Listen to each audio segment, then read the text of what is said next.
చెప్తున్నటువంటి అదాని గారు ఇప్పుడు 16 లక్షల కోట్ల ఆస్తికి ఈ డబ్బంతా కొల్లగొట్టడం ద్వారా వచ్చింది తప్ప పరిశ్రమలు పెట్టి స్థాపించి వచ్చింది. అదాని గంగవరం పోర్టు లాక్కున్నాడు, కొత్తగా పెట్టలేదు. కృష్ణపట్నం పోర్టు లాక్కున్నాడు, కొత్తగా ఏమి పెట్టలేదు. ఇంతవరకు అతను కొత్తగా పెట్టిన పరిశ్రమ వర్కర్లకు ఉద్యోగాలు ఇచ్చింది ఏమీ లేదు. గంగవరం పోర్టు తీసుకున్నా 10 ఉద్యోగాలు తీసేసాడు. ఇది కొలగొట్టడం తాలూకా లక్షణం. మనం చెప్పాలి, పెట్టుబడులు వస్తే అభివృద్ధి వస్తుంది అనేటువంటిది అంతకంటే పచ్చి అబద్ధం ఇంకోటి లేదు. చంద్రబాబు నాయుడు గారు ఆ అబద్ధంలోనే బతుకుతున్నాడు, మనం కూడా అందులోనే బతకమని చెబుతున్నాడు. మన వాళ్ళు కూడా చాలా మంది అవును పెట్టుబడులు వస్తాయన్నారు, ఎంత వచ్చాయి అని లెక్కలు అడుగుతున్నారు. అంటే అబద్ధంలో దానికి లెక్కలు ఇస్తున్నారు, మొత్తమే అబద్ధం. అందులో సత్యం ఎక్కడ ఉందని వెతుక్కోవడం తెలివి తక్కువతనం కదా. రెండోది ఆయన దాన్ని నమ్మించడానికి ఏం చెప్పాడు, పేదరికం నుంచి బయటికి తీసుకురావడానికి P4 అన్నాడు. అంటే డబ్బు ఉన్నటువంటి వాళ్ళు లేని వాళ్ళ కుటుంబాలని దత్తత తీసుకుని వాళ్ళ పేదరికం నుంచి బయటికి తీసుకొస్తారు. P4 ఏమైంది, కార్పొరేట్ సోషల్ రెస్పాన్సిబిలిటీ డబ్బులు దానికి ఖర్చు పెట్టండి అని అడిగాడు. వాళ్ళు ఎవరు పొమ్మన్నారు. వాళ్ళు పొమ్మంటే ఎలాగే ఎమ్మెల్యేలు మీటింగ్ వేసాడు. ఎమ్మెల్యేలందరినీ పిలిచి మీరు మీ నియోజకవర్గంలో గుర్తించిన కడుపేదల్ని బయటికి తీసుకొచ్చే కార్యక్రమానికి బాధ్యత తీసుకోండి. మేము 3 డబ్బులు ఖర్చు పెట్టి మేము ఎమ్మెల్యే మా పేదరికం సంగతి ఏంటి ముందు అది తెలుసుకున్నారు. వాళ్ళు వదిలేసాడు. జిల్లా కలెక్టర్ సమావేశం పెట్టాడు. P4 మీ జిల్లాల్లో మీరు అమలు చేయండి అన్నాడు. జిల్లా కలెక్టర్ అది అమలు చేయమంటే మీకు చెప్పే మిగతా పనులు ఆపితే ఇది చేయగలుగుతామండి.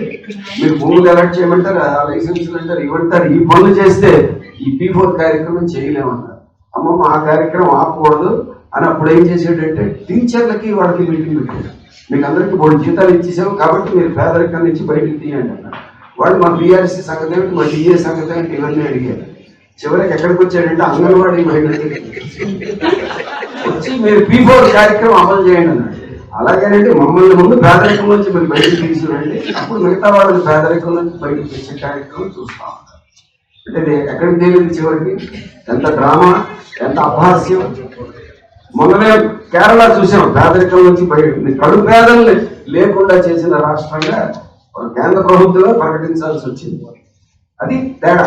అందుకని మనం ఈ అబద్ధాన్ని మనం ఎక్స్పోజ్ చేయడం అనేటువంటిది మొదటి పాయింట్. రెండవ అంశం ప్రభుత్వం యొక్క పాత్ర ఏమిటి, ప్రభుత్వం నిర్వహించాల్సిన పాత్ర ఏమిటి. ప్రజల తరపున ఉండాలా, కొద్దిమందిగా ఉన్న పెట్టుబడిదారుల తరపున ఉండాలా. ఈ చర్చ స్వతంత్రం వచ్చిన దగ్గర నుంచి ఉంది. మొదట్లో ప్రభుత్వం చేసిన పాత్ర ఏంటంటే అటు ఉంటాం ఇటు ఉంటాం, ఇద్దరికి మధ్యవర్తిగా ఉంటామని చెప్పి పులులకి గొర్రెలకి మధ్యలో మేము ఉంటాం మధ్యవర్తిగా. కొన్ని గొర్రెలను అప్పుడప్పుడు పులులకి ఆహారం వేస్తూ ఉంటాం, పులులు కూడా బతకాలి కదా అని చెప్పి గొర్రెలకు కూడా ఏదో మేలు చేస్తున్నట్టు భ్రమ చూపించే కొంతకాలం. కానీ నిజంగానే అప్పుడు కార్మిక చట్టాలు వచ్చాయి, ప్రభుత్వ రంగం వచ్చింది, వేతన సవరణ రెగ్యులర్ గా జరిగేటువంటి ఒక క్రమం ఉండేది. ఎంతో కొంత కార్మిక రాజీని కుదిర్చేటువంటి కార్యక్రమం ఉండేది. ఇప్పుడు ప్రభుత్వం కార్మికుల తరఫున మాట్లాడేటువంటి పని లేదు. లేబర్ డిపార్ట్మెంట్ అనేటువంటిది నిర్వీర్యం అయిపోయింది. ఈరోజే కాదు, అతను వినోదం నుండి వాడు ఉమ్మడి పార్టీలో అతను కార్మిక శాఖ మంత్రిగా ఒకసారి ఏదో రిప్రజెంటేషన్ కోసం వెళ్తే రెండు అని పిలిచి లోపల ఎదురొచ్చి తీసుకెళ్ళాడు. ఏమిటి ఎంత ఆదరణ అంటే, చాలా రోజులైంది సార్ నేను మంత్రి అయిన తర్వాత నా దగ్గరికి రిప్రజెంటేషన్ ఇవ్వడానికి ఎవరు రాలేదు, ఇదేంటి ఎవరు రావట్లేదు, మీకు తెలియదు, మీకు తెలియక మీరు వచ్చారని చెప్పారు. Labour department is different. వాడు ఇప్పుడేం పనిచేయదు. ఇదివరకు లేబర్ ఇన్స్పెక్టర్ ఉద్యోగానికి చాలా అట్రాక్షన్ ఉండేది. ఇన్స్పెక్షన్లు అవి జరిగేవి. ఇప్పుడు ఇన్స్పెక్షన్కి వెళ్తే వాళ్ళ తోలు తీసేస్తారు. లేబర్ డిపార్ట్మెంట్ అంటే అదేమీ లేదు, అది ఒక అంతరించిపోతున్నటువంటి ఒక డిపార్ట్మెంట్ అనమాట. అంటే కార్మికుల తరఫున కార్మికుల హక్కులు కాపాడేటటువంటి పాత్ర పోషించే పని గవర్నమెంట్కి లేదు. అందుకని ప్రభుత్వం విత్డ్రా అవుతుంది. వైద్యం దాని బాధ్యత కాదు, ప్రైవేట్ వాళ్ళకి ఇచ్చారు. విద్య దాని బాధ్యత కాదు, ప్రైవేట్ వాళ్ళకి ఇచ్చారు.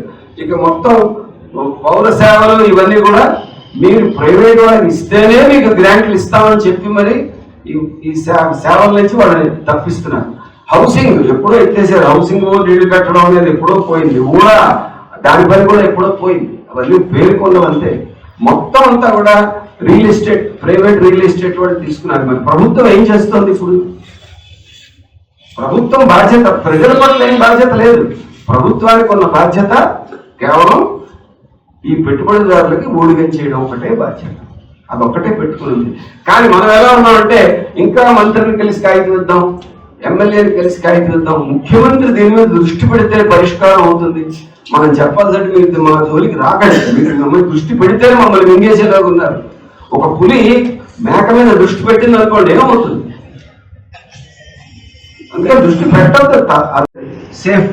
ఇది వరకు స్విస్ బ్యాంకుల్లోనే డబ్బులు దాచుకునేటువంటి ఇది ఉండేది. ఒక్క స్విస్ బ్యాంక్ అంటే సరిపోదు కాబట్టి ఇంకా ఇతర దేశాల్లో కూడా ఇటువంటి ఏర్పాట్లు చేశారు. అక్కడ $50 ట్రిలియన్ల పైగా మొత్తం దాచుకున్నారు. వీళ్ళ పెట్టుబడులు అక్కడ దాచుకున్నారు. ఎవడైనా వ్యాపారస్తుడు తను ₹10 పెట్టుబడి పెట్టి బ్యాంకుల నుంచి వాళ్ళ దగ్గర నుంచి ₹90 అప్పు తెచ్చి మొత్తం ₹100తో వ్యాపారం చేసి లాభం తీయాలని చూస్తాడు. అంటే తన పెట్టుబడి కొంత పెట్టాడు. కానీ పెట్టుబడిదారులు ఇప్పుడు డబ్బు దాచుకుంటున్నారు. ఇప్పుడు పెట్టుబడులు ఎవరు పెడుతున్నాడు అనేటువంటి ప్రశ్న మనకి లేదు. పెట్టుబడులు వచ్చేస్తున్నాయి లేదా ఎంత వస్తుంది, మీరు చెప్పినంత వస్తుందా, ఇలా అడుగుతున్నారు. నిజానికి పెట్టుబడులు ఏమి రావడం లేదు. ఇది పెద్ద అబద్ధం. వచ్చుంటే ఈ పాటి మనం రోడ్ల మీద కాదు, నోట్ల కట్టల మీద నడిచుండేవాళ్ళం. విశాఖపట్నంలో కనీసం ఒక 60-70 లక్షల కోట్లు, ఇందాక కుమార్ మంగళం గారు చెప్పారు. ఎన్ని లక్షల కోట్లు ఇప్పటికి వచ్చి ఉండాలి? దాచుకోవడానికి విశాఖపట్నంలో జాగాలని గొడవలు కట్టాల్సి వచ్చింది. అన్ని లక్షల కోట్లు, అది లెక్కేసుకోండి. కానీ పెట్టుబడులు రావట్లేదు. జరుగుతున్నది ఏమిటి అంటే, ఇంగ్లీష్ లో దీన్ని ప్రిమిటివ్ అక్యూములేషన్ అంటారు. అంటే కొల్లగొట్టి దోచుకోవడం. ఇక్కడున్న భూముల్ని కొల్లగొట్టడం, లాక్కోవడం.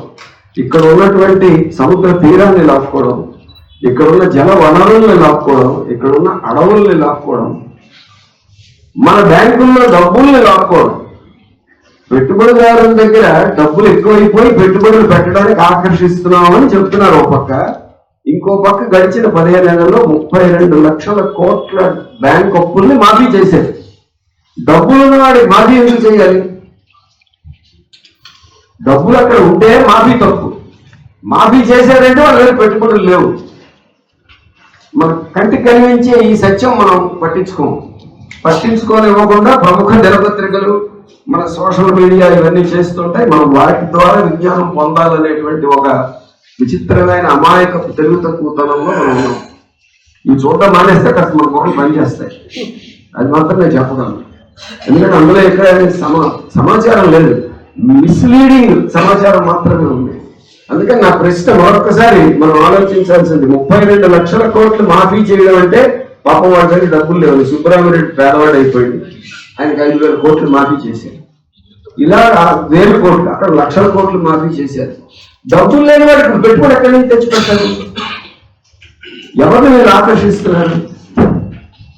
ఈ ప్రశ్న మనం అడగాలి కదా. కార్మికులకు అడగాల్సిన మొట్టమొదటి ప్రశ్న, మాఫీ ఎందుకు చేశావు, ఇప్పుడు పెట్టుబడులు ఎందుకు ఆహ్వానిస్తున్నావు?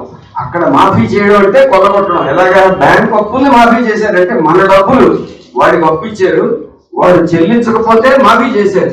అంటే అత్తగారి సొమ్ములు దారపోసినట్టు మనం బ్యాంకుల్లో దాచుకున్న డబ్బుని ఈ గవర్నమెంట్ పెట్టుబడిదారులకు దారపోసింది మాఫీ పేరుతో.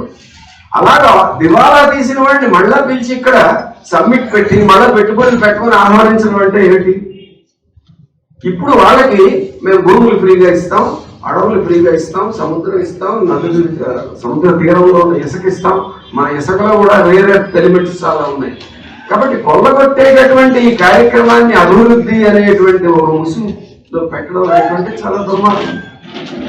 ఇది మొట్టమొదటి మనం గమనించాలి. ఇది పెట్టుబడులు పెట్టడం కాదు, ఇది కొల్లగొట్టడం. మా దేశాన్ని, మా రాష్ట్రాన్ని కొల్లగొట్టడానికి మేము వ్యతిరేకం అనేటువంటిది మొట్టమొదటి చెప్పాలి. రెండో అంశం ఏంటి? ఈ విధానాల్లో మనం గమనించాల్సింది ప్రభుత్వం తాలూకా పాత్ర ఏమిటి? మనం ఎన్నుకున్నటువంటి ప్రభుత్వం రాజ్యాంగం బద్ధంగా పరిపాలిస్తామని హామీ ఇచ్చిన తర్వాత రాజ్యాంగ విరుద్ధంగా ప్రవర్తిస్తుంది. రాజ్యాంగంలో సామాజిక అసమానతల్ని, ఆర్థిక అసమానతల్ని క్రమంగా తగ్గిస్తూ సమానత్వం తీసుకురావాలనేది మన రాజ్యాంగంలోని ఆదేశ సూత్రాల్లో ఉంది. కానీ అసమానతలు పెరిగాయి. ఇవాళే ఒక మంచి డేటా రిపోర్ట్ వచ్చింది, ప్రపంచ అసమానతల సూచిక. హిందూ పేపర్లో మన కార్మిక నాయకులందరూ తప్పనిసరిగా చదవండి. Global inequality report. అందులో ఏం రాశారు? Capital owners gain, workers lose, the widening wealth gap. ఇది హిందూ పేపర్లో ఎడిట్ పేజీలో ఉంది, చదవండి. ఇందులో ఏముందంటే గత 30 ఏళ్ల ఈ సరళీకరణ విధానాల్లో పేదలు చాలా దారుణంగా కోల్పోయారు, కార్మికులు కోల్పోయారు. ఇక్కడ పేదలు డబ్బున్న వాళ్ళు అవ్వలేదు, కార్మికులు పెట్టుబడిదారులు. కార్మికులు చాలా దారుణంగా కోల్పోయారు, పెట్టుబడిదారులు విపరీతంగా గెయిన్ చేశారు. సంపద అసమానతలు పెరిగాయి. ఎంత పెరిగాయో ఇందులో క్లియర్గా ఉంది. ఇందులో ఒక పాయింట్ కూడా చెప్పారు. ప్రపంచంలో మొత్తం కార్మిక వర్గంలో పెట్టుబడుల నుంచి, పెట్టుబడుల అభివృద్ధి నుంచి లాభం పొందిన వాళ్ళు ఎవరు లేరు.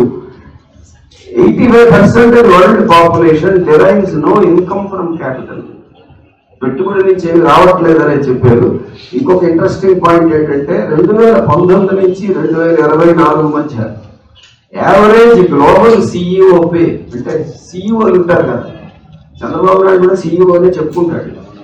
ఎందుకు చెప్పుకుంటున్నాడో ఇది చదివితే అర్థం అవుతుంది. సిఇఓల జీతాలు 50% పెరిగాయి, వర్కర్స్ తాలూకా జీతాలు సగటున 1% పెరిగాయి. అంటే అందులో కూడా ఎలాంటి అసమానతలు విపరీతంగా పెరిగాయి అనేటువంటిది మనకు కనబడుతుంది. Welcome to our YouTube channel. Don't forget to like, subscribe and share the videos.